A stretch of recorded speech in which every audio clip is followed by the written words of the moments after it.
Okay, so I have a question for you, and I'd love to have you weigh in on this and to share your answers in the comments below.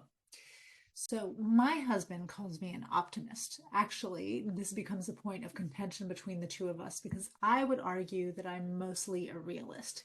Here's the thing, my husband is the kind of person who uh, is amazing at identifying all the reasons something could possibly go wrong and fail.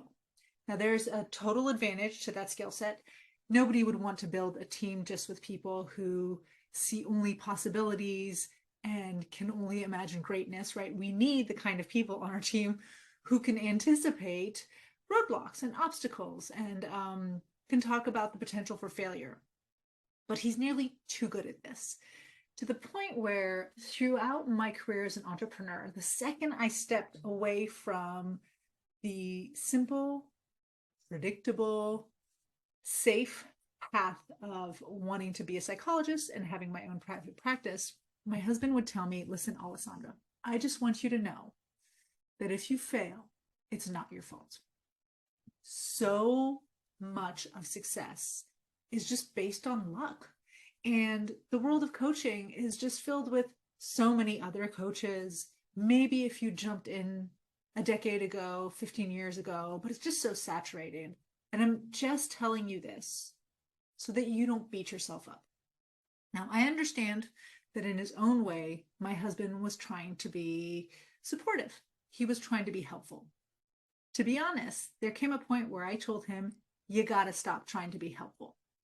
Because if I had bought into those self-limiting beliefs, I would have never attempted anything new. He claims that my persistence in forging forward was me being too much of an optimist. And I claim that I was being a realist. So pause this video for a second before I explain my position. And I'd just like to know, just comment in this post. Do you think I was being an optimist or a realist? Let me give you a second to answer. Okay, here's my logic. I see myself as a realist with a growth mindset, which means that, of course, I can think of and see all the reasons why something could fail.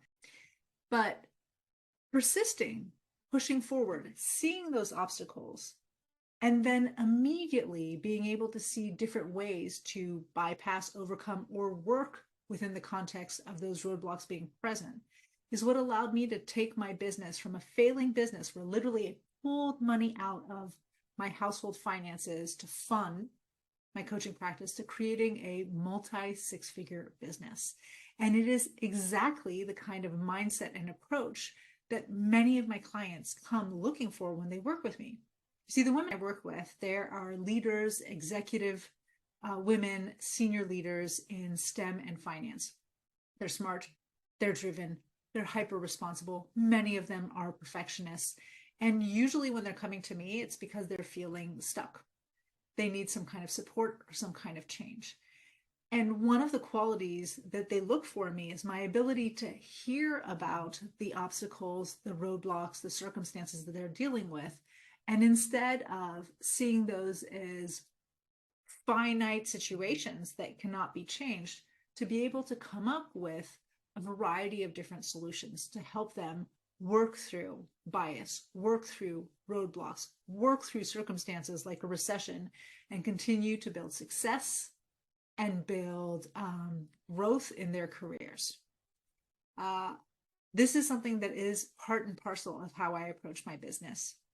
And it's actually something that we're going to be bringing forward in our Invisible to Unforgettable program, which is launching this September 28th. Now, this is a group coaching program. It is designed for executive senior leaders in STEM and in finance.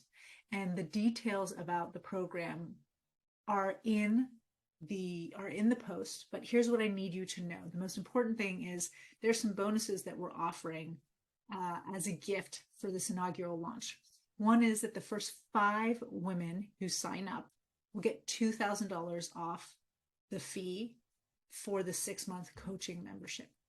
The second gift that we're providing is that anybody who signs up before September 21st will be able to access our peer advisory group, which right now is only part of our Executive Rising. So that's our one-on-one program. And finally, every woman who is part of this inaugural launch will have access to a free fascination report that we will use to build their personal brand and to integrate in their authority LinkedIn audit. Okay, so optimist or realist? Could you use somebody who can help you work through and see through the obstacles and the roadblocks in your career? And if you're interested in this program, what I'd like you to do is to schedule a call, because not everybody can get into it. I want to make sure that the program is right for you and that you are right for the program. Can't wait to hear your feedback. Have a wonderful day. Let's talk soon.